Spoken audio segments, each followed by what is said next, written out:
Saya akan menceritakan sebuah alur cerita film yang berjudul Marionette. Film ini adalah film Korea, yang menceritakan tentang cewek yang cantik, putih dan mulus, tapi apes banget karena dia diperkaos oleh teman-teman sekelasnya, dan endingnya juga cukup menarik ya, karena ternyata tokoh utama penjahatnya itu ada orang yang enggak disangka-sangka.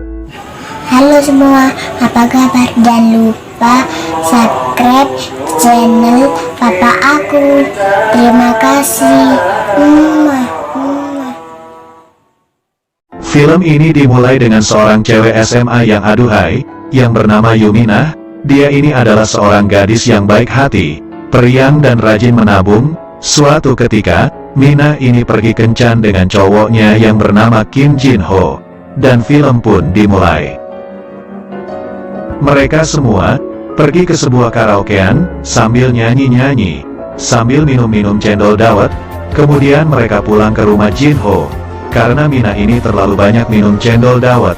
Jadi akhirnya si Mina abok tak berdaya. Kemudian Jin Ho memberikan sebuah botol kerating daeng, dan bilang itu untuk menghilangkan rasa aboknya. Tapi dia berbohong, kerating daeng itu tadi ternyata isinya adalah obat tidur.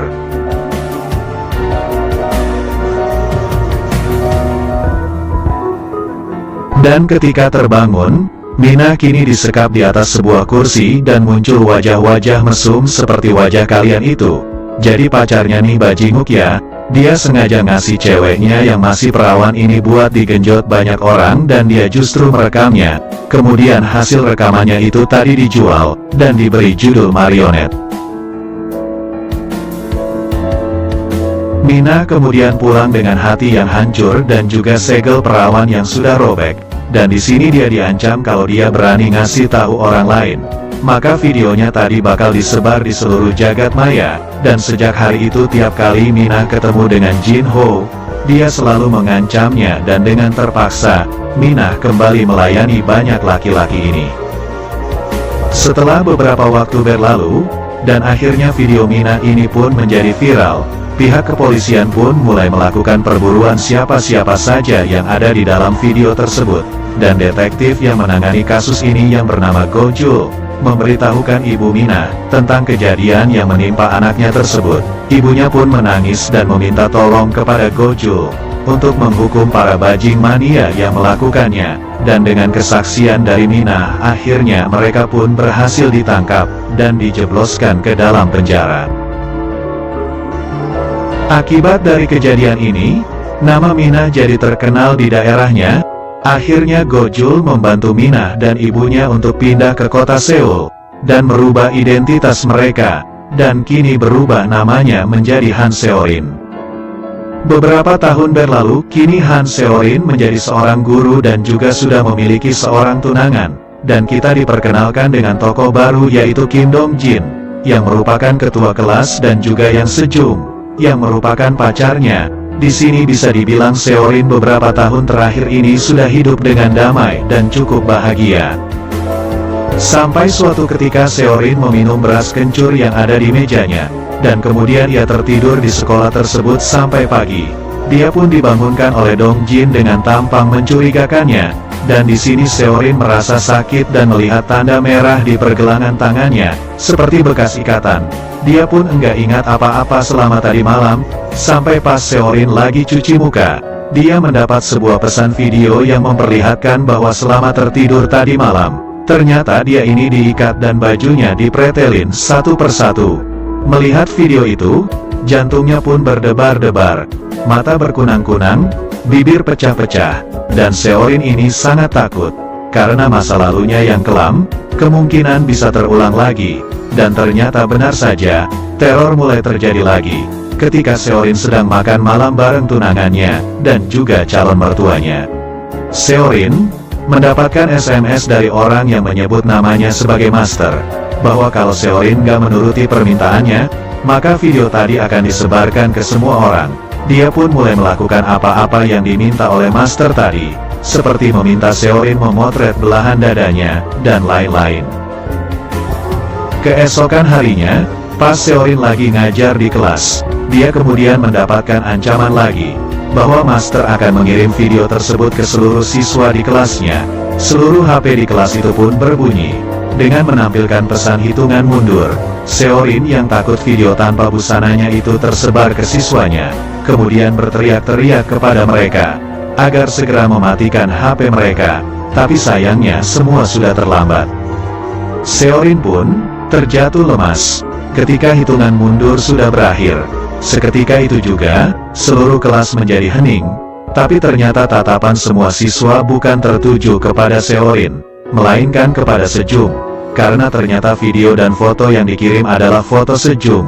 Jadinya Sejong juga merupakan korban dari Master. Sejong pun langsung berlari keluar dari kelas karena malu. Dari sini, Seorin merasa semua ini sudah keterlaluan ya. Dia pun kemudian meminta tolong kepada Gojul, yang sekarang sudah pensiun jadi polisi, untuk membantu menyelidiki. Siapa sih sebenarnya orang yang bernama Master tersebut?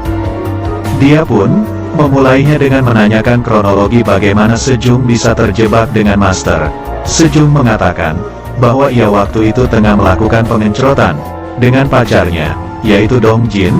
Tapi dia nggak tahu kalau kegiatan itu direkam oleh Dong Jin, sampai dia kemudian nggak sengaja membuka komputer milik Dong Jin, dan isinya itu ternyata video enak-enak semua.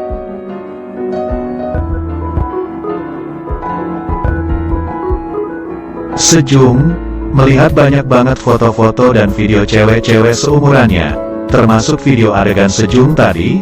Dia pun tentunya langsung menghapus semua file tadi, dan ketika Dong Jin tahu, dia pun langsung marah, dan mulai mengancam Sejong. Dari pernyataan Sejong barusan, tentu saja Dong Jin kemungkinan besar menjadi kandidat tersangka sebagai orang yang menyebut dirinya Master. Seorin pun mulai melakukan kegiatan penyelidikan kepada Dong Jin. Seorin secara diam-diam melihat seluruh gerak-geriknya dan dia juga hampir saja ketahuan oleh Dong Jin. Tetapi untungnya, ketika mereka mulai mengejar Seorin, dia berhasil melarikan diri dengan dibantu oleh Gojul. Di sini Gojul berhasil menginterogasi salah satu orang yang mengejar Seorin tadi, dan Gojul berhasil mendapatkan data-data dari orang-orang yang dianggap mencurigakan. Keesokan harinya, Gojul berdiskusi dengan Seorin tentang langkah apa yang harus mereka lakukan selanjutnya. Tapi tiba-tiba, Seorin terjatuh pingsan dan ketika Gojul melihat HP-nya, dia melihat foto-fotonya Seorin yang kini sudah beredar di internet. Akibat hal ini Seorin pun sudah putus asa dan ingin melakukan bunuh diri. Tapi rencananya tersebut terhenti, ketika ia mendapatkan pesan video, yang memperlihatkan Sejong tengah disekap.